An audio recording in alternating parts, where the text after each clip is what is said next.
షోడశోపచార పూజ అంటే ఏమిటి? ప్రతినిత్యము దైవారాధనలో మనము ఈ షోడశోపచార పూజ చేయాల్సిందేనా? షోడశ అంటే 16 అని అర్థం. ఉపచారములు అంటే సేవ చేయుట. భగవంతునికి 16 రకాలైనటువంటి సేవల ద్వారా ఉపచారము చేయుట, పూజ చేయుట, దీన్ని షోడశ ఉపచార పూజ అంటారు.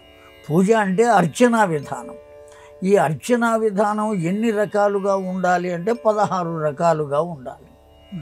ఆ 16 రకాలలో మొట్టమొదటిది ఆవాహన. ఆవాహన ఇది దేనికి సంకేతము అంటే భారతీయ సనాతన వైదిక ధర్మంలో మన ఇంటికి వచ్చినటువంటి అతిథికి మనం ఏమేం చేస్తాం, ఇవన్నీ కూడా భగవంతునికి చేయటం. ముందు వాకిట్లోకి వచ్చిన ఇప్పుడు ఏదో ఊరు నుంచి వచ్చారు అతిథులు, చాలా విచిత్రమైన విషయం అయినప్పటికీ మనం చేస్తాం. ఆటో దిగారు వాకిట్లో, ఆటో దిగిన వెంటనే మనం ఆటో ఆగింది ఎవరు వచ్చారా అంటే మన బంధువే వచ్చారు. ఆ గుమ్మం దగ్గరికి వెళ్ళి రండి రండి అని పిలుస్తాం మనం. వాళ్ళు వచ్చిందే రావడానికి కదా, ప్రత్యేకించి రండి రండి అని వాళ్ళని పిలవడానికి కారణం ఏముంది అంటే దాన్ని ఉపచారము అని అంటారు. అది సనాతనమైనటువంటి ధర్మం. వాళ్ళు అక్కడే ఉన్నప్పటికీ వారిని ఆహ్వానించటం.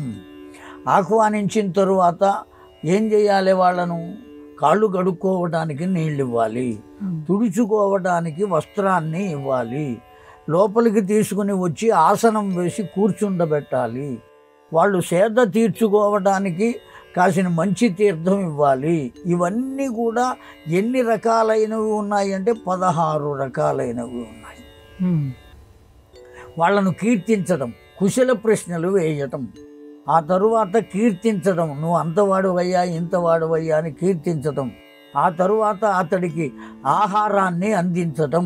ఏ ఉపాహారము పెడతాం కదా మనం వచ్చిన వాడికి, ఆ ఆహారాన్ని అందించడం, మధ్య మధ్యలో మంచినీళ్ళు తీసుకోవటం, ఆహారాన్ని అందించిన తరువాత అతడు తింటం అయిపోయిన తర్వాత హస్త ప్రక్షాళన, చేతులు కడుక్కోవడానికి నీళ్లు పోయడం, కాళ్ళు కడుక్కోవడానికి నీళ్లు పోయడం, ఇవన్నీ చేయాలి.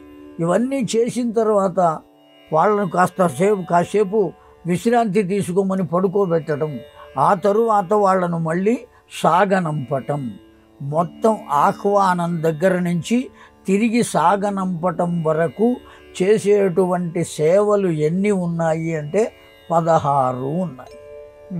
ఆ భగవంతుణ్ణి కూడా మన ఇంటికి ఒక అతిథిని తీసుకుని వచ్చినట్టుగా తీసుకుని వచ్చి అతిథిని ఏ విధంగా ఎంత ప్రేమతో మర్యాదగా చూస్తామో అంత ప్రేమగా మర్యాదగా చూడటమే ఆ భగవంతుని పట్ల మనకు ఉన్నటువంటి లక్ష్యం. ఆ లక్ష్యాన్ని అనుసరించే సనాతన ధర్మం షోడశ ఉపచార పూజ అని పెట్టింది. 16 రకాలైనటువంటి ఉపచారములు. ఆ ఉపచారాలన్నీ చేస్తే దాన్ని షోడశ ఉపచార పూజ అంటాం.